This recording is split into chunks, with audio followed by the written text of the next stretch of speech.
Hello guys, good morning mga katek.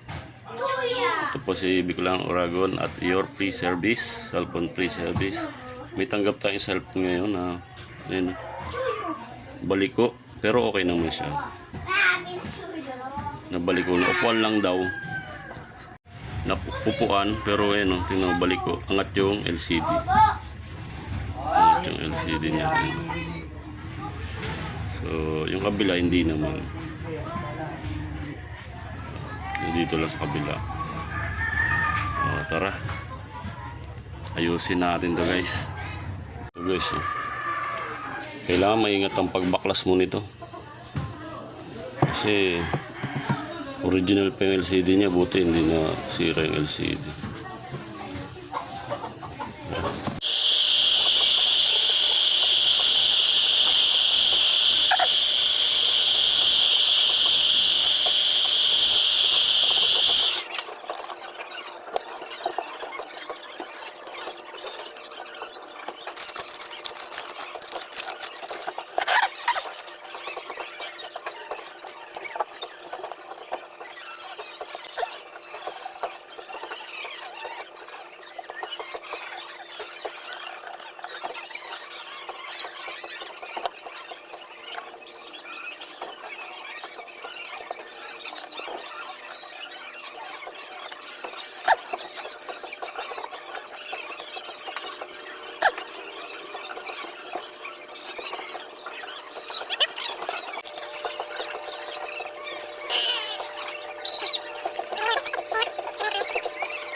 Lang natin bulb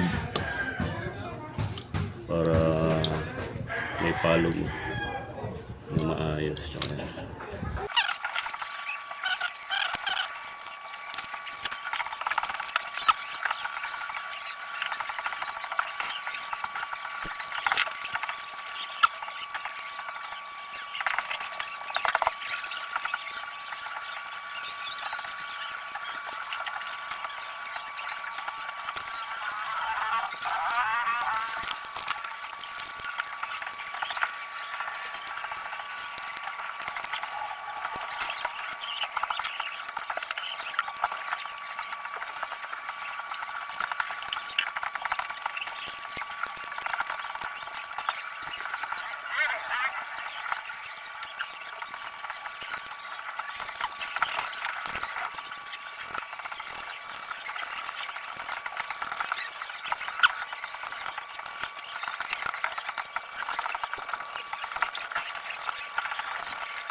Okay na guys. Kung magdi-DIY kayo ganito guys, crucial to baka masira nyo yung item nyo. Gawa nyo na lang, o kaya bili na lang kayo mismo talaga ng frame. Ito kasi sa kapitbahay namin, naupo niya raw. Nag-bend, buti hindi na sira yung LCD. So wala pa siyang budget. Tinanong niya kung kaya ko. Sabi ko, oo, kaya ko naman. Pero crucial yan, kailangan maingat talaga ang nito. Kaya ayun, naayos naman natin. Ito yung nasa gilid nyo. Hindi na tabingi. So yun, nagawa natin ng paraan guys. Salamat sa inyong pagnanood. Follow and share naman kayo kung nagustuhan niyo itong video to. Thank you. So yun, nilapit niya yan sa mga sa mga shop. Ilang shop na daw pinagtanungan niya. Ayaw galawin kasi baka masira daw yung diretso yung frames. Tsaka ba may masira pa yung ibang pyesa. So ako naman may idea naman ako sa ganyang paggawa kaya tinanggap ko. Tsaka binigyan lang ako tip 300. So okay na yun. Libre na sana, binigyan ako ng tip. So okay na yun sa kapitbahay ko.